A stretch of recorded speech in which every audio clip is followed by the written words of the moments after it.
नमस्कार, चंडीगढ़ से आपका स्वागत है। मैं हूं शैली तनेजा। आइए सबसे पहले नजर डालते हैं कुछ अहम खबरों पर। देश में कोविड-19 के मरीजों के बीमारी से ठीक होने की दर पहुंची बढ़कर 75.27%। हरियाणा की चीनी मिलों में इस रुपाई सीजन से शुरू किया जाएगा गुड़ व शक्कर का उत्पादन। और केंद्र सरकार ने दिव्यांगजनों को खाद्य सुरक्षा अधिनियम के अंतर्गत लाने को कहा।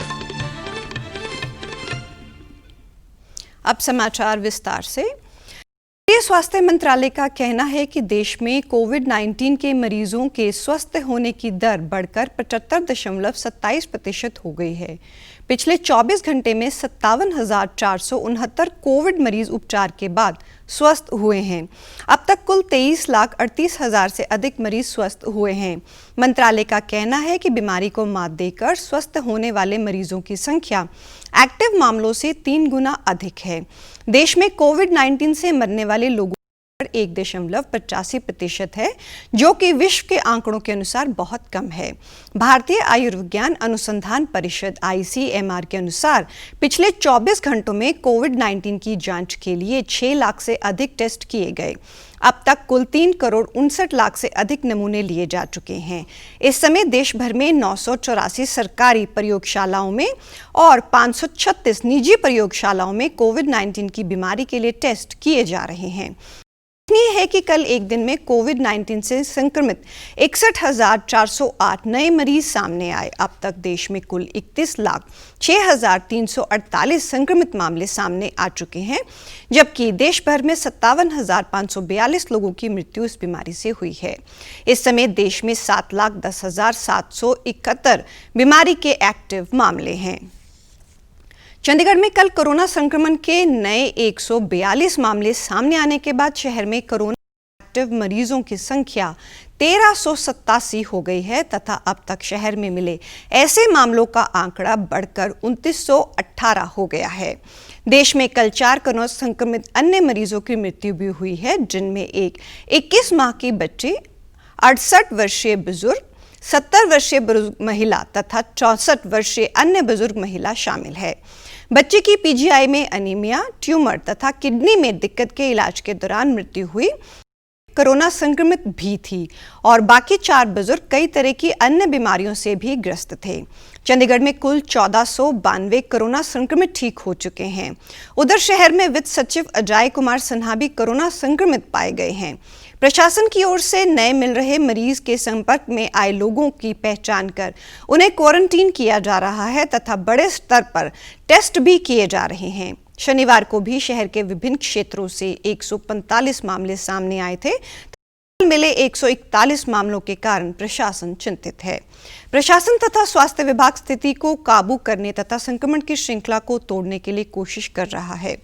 प्रशासन ने लोगों से कोविड-19 से संबंधित हिदायतों का पालन करने की अपील की है, क्योंकि जारी दिशा निर्देश कोरोना से बचाव के लिए जरूरी हैं। हरियाणा के सहकारिता मंत्री डॉक्टर बनवारी लाल ने कहा है कि पलवल, कैथल और महम के सहकारी चीनी मिलों में गुड़ व शक्कर का उत्पादन वाले पिराई सीजन में किया जाएगा। उन्होंने एक वक्तव्य में कहा कि गुड़ व शक्कर के उत्पादन की सफलता के पश्चात अन्य सहकारी चीनी मिलों में भी ये उत्पादन होगा। उन्होंने कहा कि शाहबाद की सहकारी चीनी मिल प्लांट में जल्द ही एथेनॉल का उत्पादन भी शुरू किया जाएगा। एथेनॉल के उत्पादन के लिए सभी प्रबंध मुकम्मल किए जा रहे हैं। एथेनॉल की कीमत अधिक है और इसे पेट्रोल के साथ मिलाकर बेचा जा सकता है। इससे शुगर मिलों को लाभ होगा। उन्होंने कि शाहबाद, रोहतक, करनाल और पानीपत के सहकारी चीनी मिलों में बिजली उत्पादन शुरू करने के भी प्रयास किए जा रहे हैं।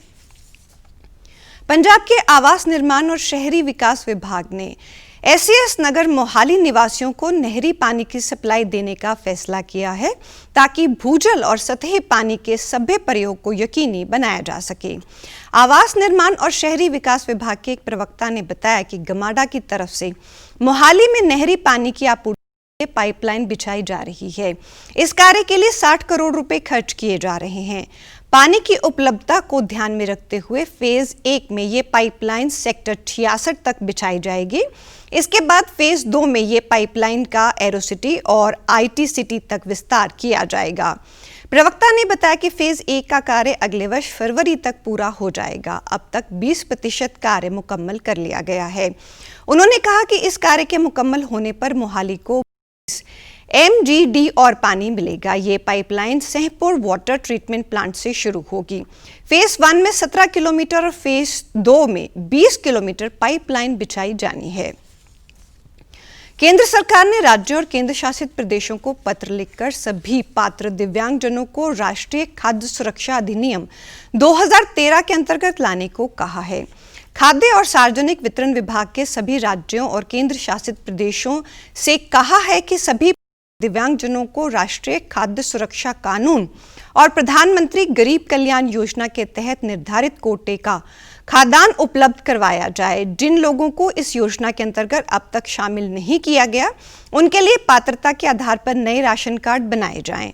अंत्योदय अन्न योजना के लाभार्थियों में दिव्यांगजनों को शामिल करना इसलिए आवश्यक है ताकि समाज के इस कमजोर तबके को लाभ दिया जा सके। भारत सरकार का आत्मनिर्भर भारत पैकेज उन लोगों के लिए है जो राष्ट्रीय खाद्य सुरक्षा अधिनियम या राज्यों के सार्वजनिक वितरण कार्ड के अंतर्गत शामिल नहीं किए गए हैं।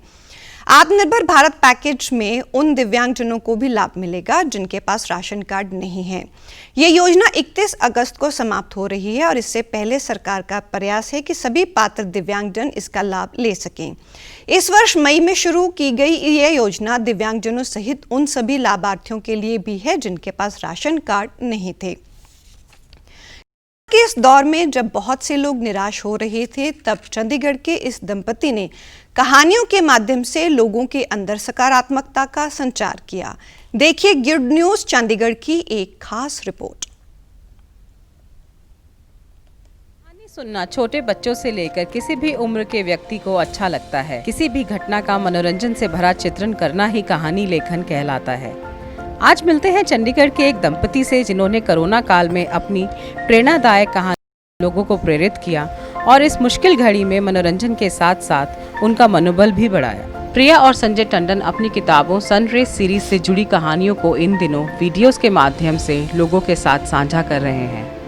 यह कहानियां उन्होंने पिछले 15 सालों में लिखी, जिन्हें वह अब कोरोना काल के साथ जोड़ के लोगों तक पहुंचा रहे हैं ताकि नकारात्मक के साथ एक सकारात्मक ऊर्जा मिलती रहे। ऐसी चीज सुनाते हैं जैसे लोगों को मोटिवेशन भी हो सके, इंस्पिरेशन मिले और घर में परिवार के साथ इकट्ठे बैठ के सुने और उसके साथ कोई अच्छा उनको सोचने का मौका मिले।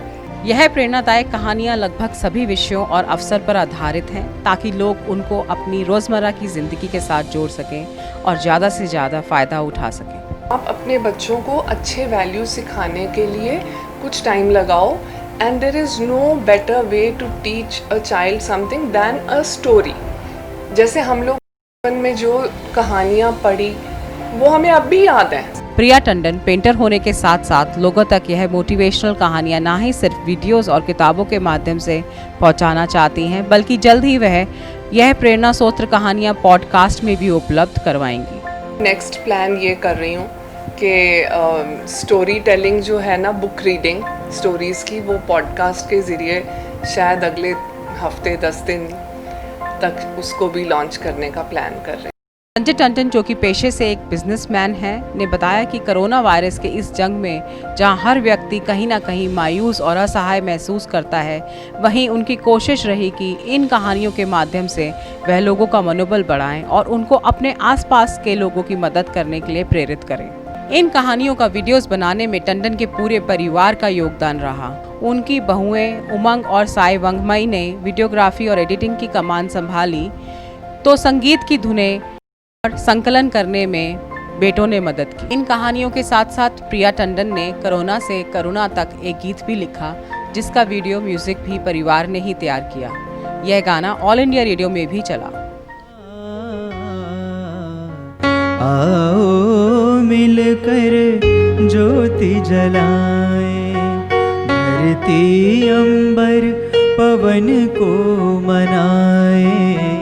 जल में कभी ना प्रदूषण फैलाए, जल में कभी ना प्रदूषण फैलाए। गुड न्यूज इंडिया के लिए आकांक्षा सक्सेना, चंडीगढ़ से।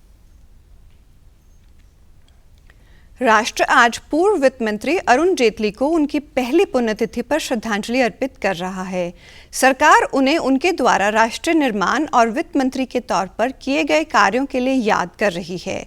प्रधानमंत्री नरेंद्र मोदी ने अरुण जेटली को याद करते हुए कहा कि उन्होंने लगन से देश की सेवा की तथा उनकी समझदारी और कार्य करने का तरीका एक उदाहरण है। अपनी प्रतिभा के कारण, अपने पुरुषार्थ के कारण, अपने प्रभाव के कारण जिसको भी जहां पर भी उपयोगी हो सकते थे वे हमेशा उपयोगी होते थे। वित्त मंत्रालय ने जेटली को जीएसटी लागू करने के लिए याद करते हुए कहा कि उनके द्वारा भारतीय कर प्रणाली में किया गया एक प्रमुख सुधार है। और अब पेश है खबरें।